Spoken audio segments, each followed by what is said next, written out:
नमस्कार में आप सभी का बहुत बहुत स्वागत है। एक बार फिर से पाकिस्तान ने सीज फायर का वायलेशन किया, उल्लंघन किया है। बताना चाहूँगे जम्मू में अंतर्राष्ट्रीय सीमा पर यानी कि इंटरनेशनल बॉर्डर पर पाकिस्तान की गोलाबारी में बीएसएफ के 2 जवान और 1 महिला घायल हुए हैं। जम्मू 27 अक्टूबर यानी अरनिया और सुचेत घाट में अंतर्राष्ट्रीय सीमा आईबी पर पाकिस्तानी रेंजर्स द्वारा भारी गोलाबारी के बाद कई नागरिकों ने अपना घर बार छोड़कर सुरक्षित इलाकों में शरण ले ली है, जिसमें सीमा सुरक्षा बल बीएसएफ के 2 जवान और 1 महिला घायल हो गई हैं। जम्मू जिले के सेक्टर जो कि अरनिया सेक्टर से खबर आ रही है। बताना चाहेंगे एक बयान में बीएसएफ के बयान में ये कहा गया कि रात लगभग 8 बजे पाकिस्तान रेंजर्स द्वारा अरनिया क्षेत्र में बीएसएफ चौकियों पर आक्रमण गोलाबारी शुरू कर दी गई, जिसका बीएसएफ जवानों द्वारा माकूल जवाब भी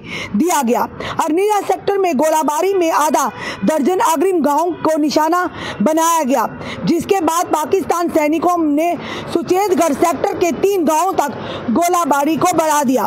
रेंजर्स की ओर से नागरिक इलाकों को निशाना बनाकर कुछ मोर्टार गोले भी दागे गए। पुलिस ने बताया कि रात 11 बजे तक भारी गोलाबारी जारी रही, जिसके बाद रुक कर फायरिंग होती रही।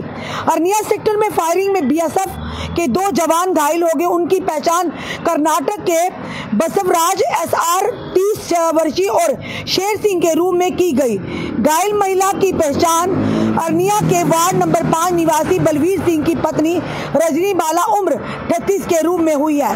घायलों को निकालकर सरकारी अस्पताल मेडिकल कॉलेज यानी जीएमसी अस्पताल जम्मू में भर्ती कराया गया, जहां उपस्थित डॉक्टरों ने उनकी हालात को स्थिर यानी स्टेबल बताया है। पाकिस्तान की ओर से गोलाबारी शुरू होने से सीमा पर रहने वालों में दहशत फैल गई है।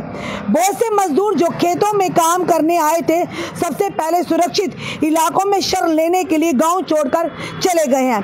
17 अक्टूबर को इसी सेक्टर में रेंजर्स द्वारा आक्रमण की गई गोलाबारी में बीएसएफ के 2 जवान घायल हो गए थे, जिसका 1 सप्ताह बाद गुरुवार को पाकिस्तान रेंजरों द्वारा गोलाबारी की गई है।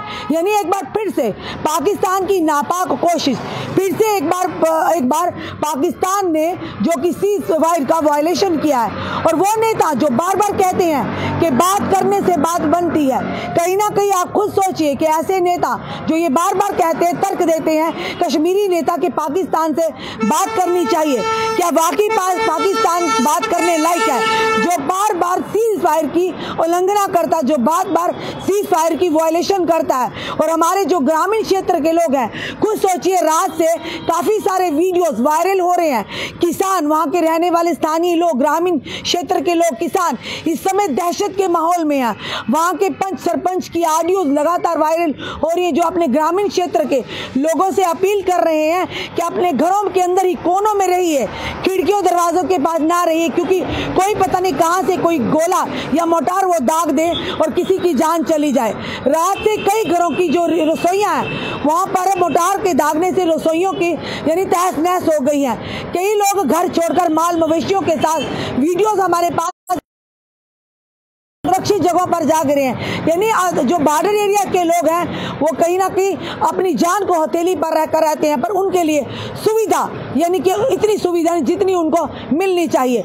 पर फिर से कहेंगे पाकिस्तान से एक बार फिर से नापाक कोशिश की है, पर हमारे जवानों ने भी उन्हें मुंह तोड़ जवाब दिया, पर कहीं ना कहीं वहां के लोगों में इस समय डर और दहशत का माहौल है। आप लोगों से भी निवेदन है कि अपनी जनता से भी निवेदन है, मिलकर इस समय इस स्थिति का, हालात का हमें मुकाबला करने, उन लोगों का हिम्मत बढ़ानी है जो आपसे मदद हो पड़े। एक दूसरे के साथ इस समय कंधे से कंधा मिलाकर हमें उन लोगों का, अपने ग्रामीण क्षेत्र के लोगों का, बॉर्डर के लोगों का साथ देना है। यहाँ की लोकल एडमिनिस्ट्रेशन का, यहाँ की एलजी एडमिनिस्ट्रेशन का इस समय दायित्व